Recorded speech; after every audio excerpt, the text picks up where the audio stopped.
Rain flickered against the dusty window, shadows pooling across the worn linoleum floor. In the dim lamplight of the cramped office, the old typewriter sat heavy on the desk, its keys dulled by years of secrets and silence. Tonight, the air hung thick with stale cigarette smoke as Detective Gaines leaned back, eyes fixed on the silent machine.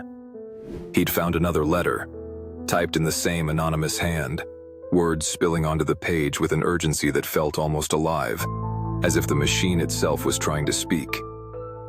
Each message led him closer to the truth, yet farther from sleep and sanity.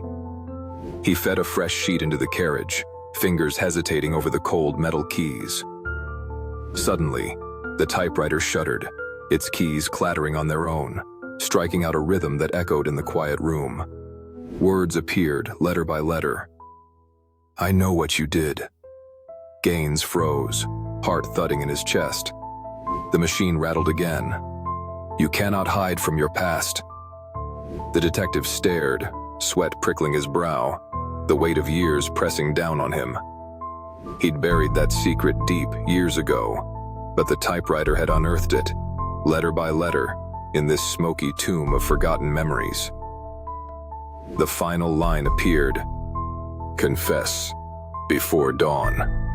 Gaines knew the typewriter wasn't finished, and neither was he.